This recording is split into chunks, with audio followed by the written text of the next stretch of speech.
Hey guys, this is Jennifer, and this is the Jennifer Allwood Show, the podcast where you learn how to create a beautiful home and build a creative business. Grab a cup of coffee, find a cozy spot in the house, and let's chat. I'm excited you're here. Well, hey guys, it's Jennifer. Welcome back to the podcast this week. I'm super excited, as always, to get a chance to talk to you. This is podcast episode number 78, the one where we talk about delegating, also known as hiring, also known as outsourcing, also known as quit doing all of the things, my friends. So I'm super excited to talk to you about this topic because I feel like I have done a really great job of this for a pretty long time. There's a lot of things in my business I'm like, oh man, I have lots of room for growth here. But delegating is one thing that I dialed into when I first honestly began my business. And one of the reasons was I got pregnant right after starting the Magic Brush. I mean, I started it 17 years ago and was pregnant within just a few months. And so I almost just had to get help like immediately, because I was literally the size of a small Volkswagen trying to go up and down a ladder. So it taught me how to delegate early on. I have lots of great content here for you guys, so I'm excited to chat with you. But first, I'm going to read a real quick podcast review because every time you guys leave us a review on iTunes, my heart sings just a little. It's like the heavens open and angels are singing hallelujah. So thank you for those of you that do. So this podcast, this rating review is from Vintage Intervention. And she says, what a great way to start my day. Jennifer is positive, upbeat, and a wealth of knowledge. She helps me to stay dialed in to being my best in my small business. So I just want to give a shout out to Vintage Intervention and just tell her, thank you for taking the time to leave me a review. Every time you guys do this, it just helps us to get the podcast in front of more people with more amazing guests and to do podcast sponsors. So thank you, thank you, thank you. So we're going to talk about delegating. We're going to talk about the 3 times that you need to start delegating, what you need to actually delegate and get help on, what things you need to never delegate and keep for your own. And then we're going to talk about your usual objections. Why did my voice just get all high like that? Your usual objections. The objections that I hear a lot of times when I'm mentoring and coaching women in my inner circle. We're going to talk about some of those objections and I'm going to debunk every single one of them. So strap in. Here we go. So 3 times in your small business that is a really good sign for you that you need to get help, either by delegating, by hiring help, by whatever. So number 1 is when you want to grow faster than what you are. So listen, even if you're not completely buried yet, but you're just not good at some things and you're wanting to grow, but you're feeling like, dang, I'm just kind of stuck. Like I'm just muddling through the mud here. Like I want to grow much faster than what I am.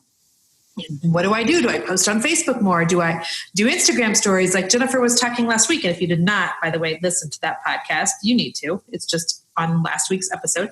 So when you're thinking to yourself, I want to grow faster than I am, that is a ding, ding, ding, ding, ding sign right there that you need to hire help and delegate some things. Sign number 2, when you are completely overwhelmed. All right. So if you are completely overwhelmed in your business, then it's flat out obvious. You'll think to yourself, gosh, things like, I need a mini me. I need more hours in the day. When you find yourself saying things like, I wish that I could duplicate me, or I wish I didn't have to sleep or shower. When you start saying things like that, you know that it's like way past the time of needing to hire some help. And the 3rd time that is an absolute obvious for when you need to get help is when you just really are lousy at something. Listen, there are a lot of things in my business that I'm just not good at. I literally am just not good at. Can I give you an example? I'm not good at email. I'm not good at email. And the reason I'm not good at email is because I'm busy. And usually I kind of am right to the point. And so sometimes my emails will come off a little bit curt and a little bit short. Let me give you a really great example.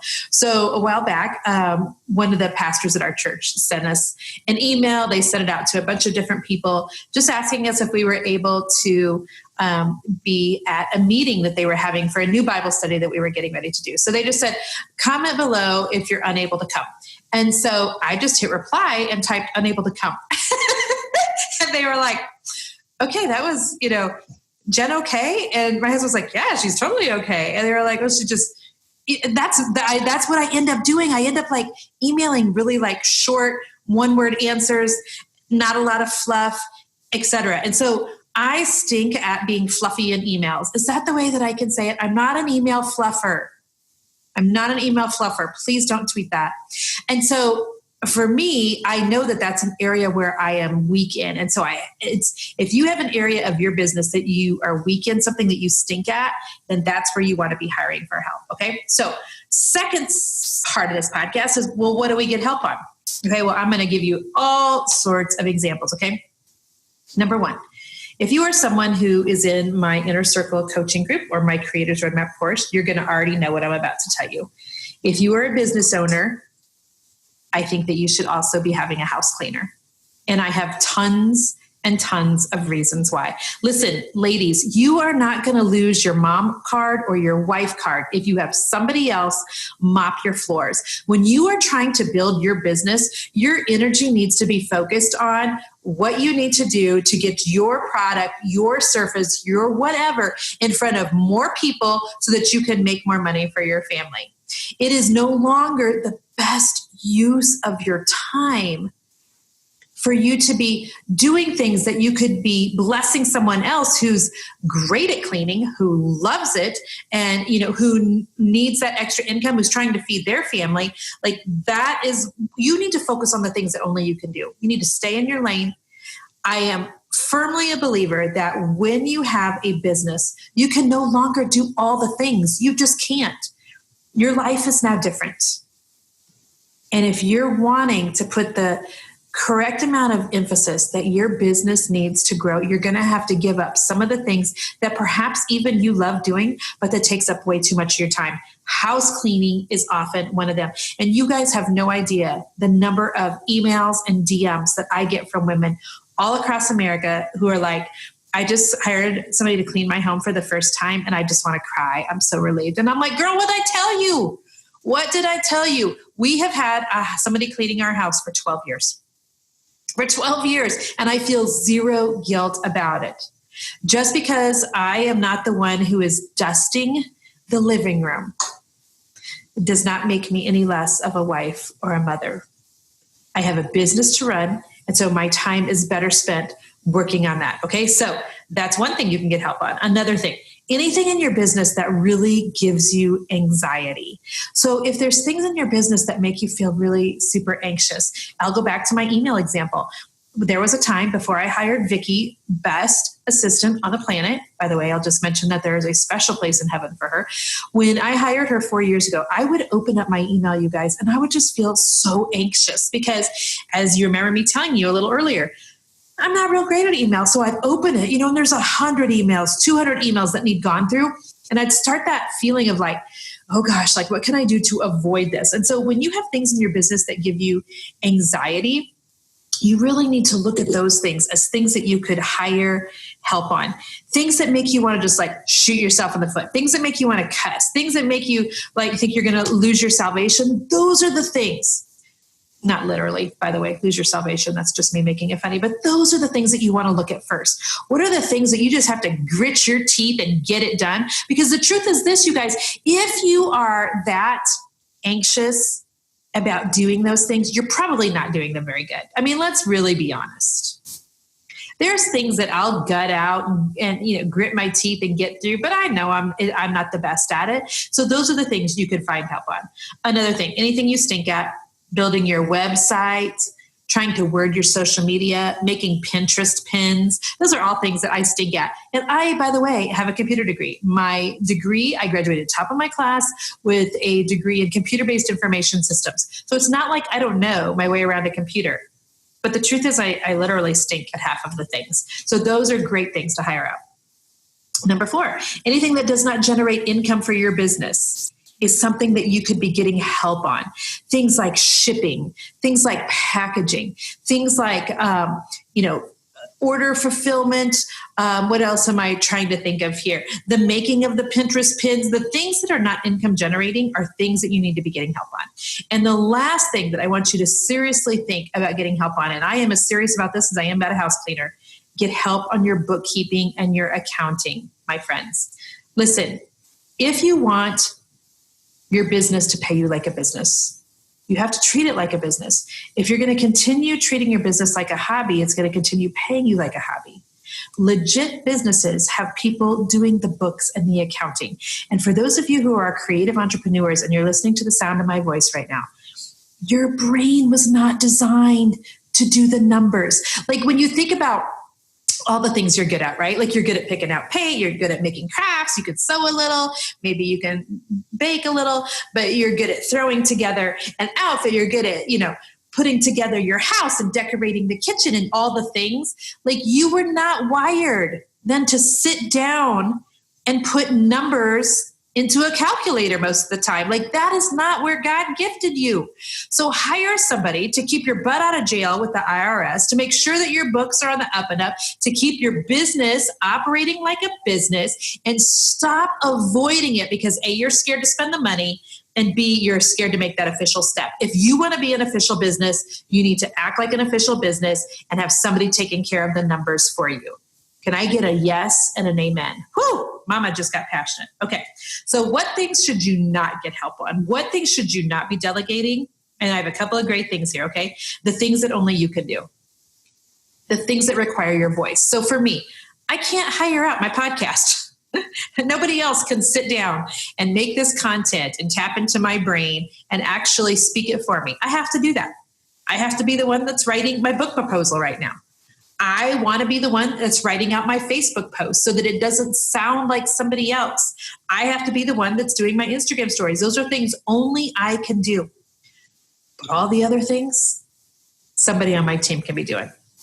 Another thing that you should always keep is the thing that's like your magic sauce, the thing that you are really known for, like the Facebook Lives, the painting a piece of furniture for people. Yes, you can hire out the prep work, and you absolutely should, by the way. But the things that are your magic, I want you to keep doing those. And I want you to keep doing the things that are the money-generating activities, the coming up with courses that you could offer, the coming up with ideas for ebooks, the coming up with how you could implement ad revenue into your business. Those money-generating activities, you're going to need to keep those. You're totally going to need to keep those. Don't hire those out. So usually when I'm talking to women about hiring and delegating, I get some objections. And there's a list of 3 or 4 of them here that we're going to go through. And listen, they sound valid, but they're BS. That's the bottom line. They sound really valid, but they're not. So I'm going to go through each of these one by one and show you how to just flip your thinking on each of these, okay?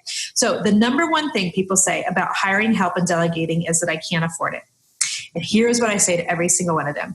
You can't afford not to. You can't afford not to hire help. It is just like tithing, in my opinion. Something that maybe you don't necessarily feel like doing, but people tell you it's the very best thing for you and your future, and so you just do it. You just do it. And hiring help is one of those things. I'm going to give you guys a really great example, okay?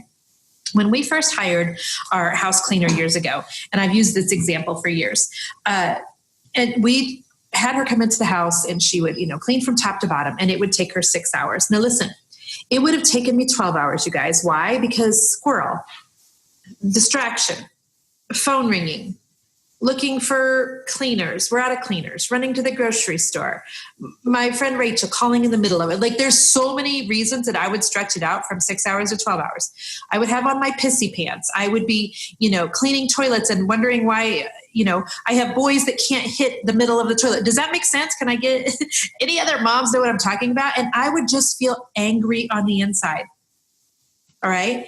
And so when I finally hired somebody to clean my house, it was like this magical aha moment for me, because she would come in and she would bust it out in 6 hours flat, top to bottom, literally 9 to 3. And she was done every single week. And my house sparkled, y'all. I mean, it sparkled.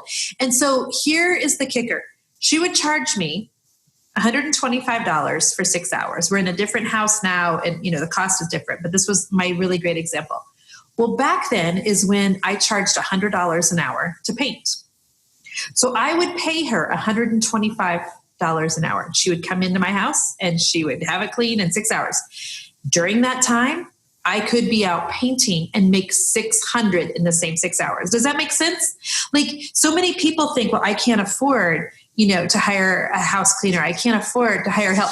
Well, when you have people helping you and you have people, whether it's cleaning for you or whether it's setting up things on your website or whether it's making Pinterest pins, honey, you're not upstairs napping, for goodness sakes.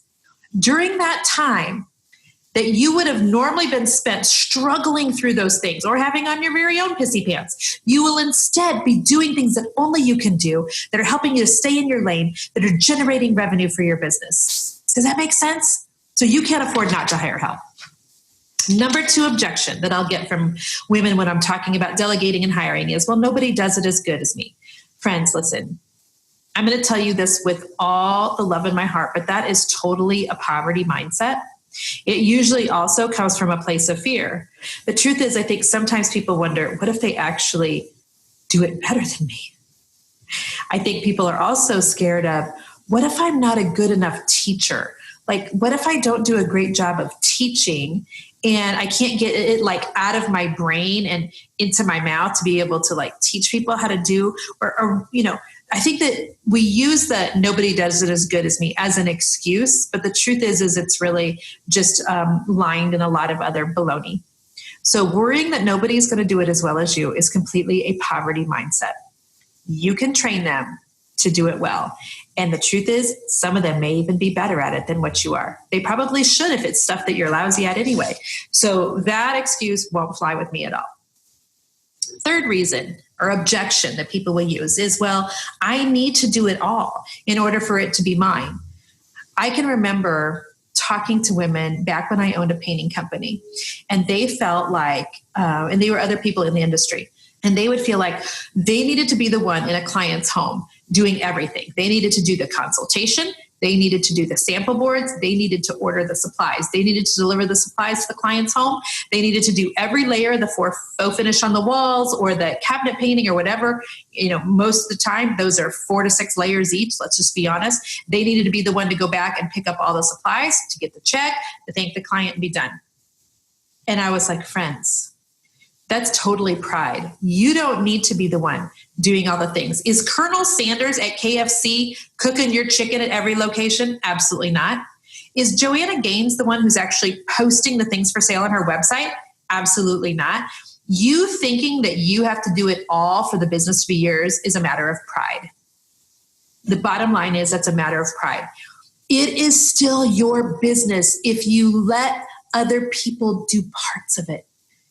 It is still Jennifer Allwood. It is still the magic brush, even though I have a creative director, even though I have a project manager, even though I have an administrative assistant, even though I have other team members helping me on websites and things. It's still mine. It's still my baby. I'm still the one that pays the taxes. I'm still the one that makes payroll. It's still mine, and it's still yours too. So hiring help is not going to take that away from you, I promise. And the last reason that people like to use as a reason that they don't delegate more and they don't hire help is they'll say things like, I can't find good help. I tried before and I just had people quit and I couldn't find anybody to stick around. Nobody could do it as well as I did. And here's what I want you to say. Listen, keep looking. Remember back to the days of like dating. Remember you dating in high school, you dating in college. I'm sure if you're like me, you had a laundry list of lousy people you dated, bad boyfriends, what have you. Well, just because I had lousy boyfriends didn't mean I ever quit looking for an actual spouse. I mean, I didn't just be like, yep, well, clearly this is definitely not for me. I'm done and stop. I mean, I eventually found the love of my life, right? And so keep looking. Just because you've had a couple people that didn't work out does not mean that's your sign to stop. I want you to look, though, at maybe the criteria that you're using when you hire people, because I want you to quit looking for talent and I want you instead to hire people for their character. Oh, that'll preach all day long. Somebody tweet that. Quit hiring for someone's talent and instead hire based on character. You can teach them to be talented, but you can't always teach them character, okay? Also, make sure you're paying people enough. Sometimes people are like, I can't find good help. I can't keep good help. And I'm like, well, it's because you're paying peanuts. You might have to pay a little more to get the quality of person that you're looking for.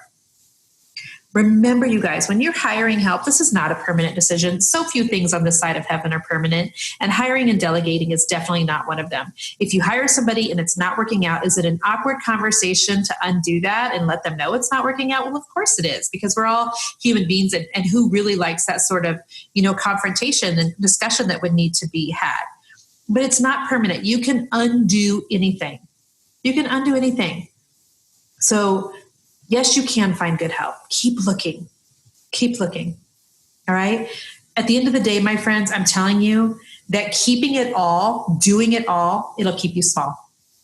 Doing all the things is going to keep your business small. So if you are like, gosh darn it, I want this business to grow. I want our family to be able to take a vacation. I want to be able to retire my husband. I want to be able to put new tires in the minivan. Whatever your thing is, you're going to have to give up some of the reins just so that you can have the availability, even the space for growth. Every single one of us has the same hours in a day as Oprah, as Beyonce, as Mother Teresa, every single one of them. The way you use those hours is what's key. Don't waste your time doing the stuff that makes you angry, that you aren't good at, and that you should be passing off to somebody else. Get some help, my friend. Get some help. Hire some people. Delegate some things. Business solo is business lonely, honestly. And so I hope that this was helpful for somebody. If so, would you drop us a line and let us know? It just always feels good just to have you send me an email and be like, girl, you preached right at me. And so you can send us an email to podcast@themagicbrushinc.com. And I would just love to hear from you. So thank you guys for tuning in again this week. We'll be back again, of course, next week. And until then, I want you to stay creative. Bye-bye. Hey friend, thank you so much for listening to the podcast again this week. I'm so honored that you're here and that you just listen week in and week out, and that you share the Jennifer Allwood Show with your friends and family. Thank you, thank you, thank you. Hey, don't forget that you can subscribe to the podcast on iTunes, or if you're an Android user, go download the Stitcher app and you can subscribe there so that you know every single week when a new episode releases. Also, if you have any time to leave us a review, these reviews are super important in getting guests for the show and sponsors for the show. And so we'd appreciate it if you have just a second to leave us a review. That would be amazing. Thank you guys again for being here. And until next week, stay creative.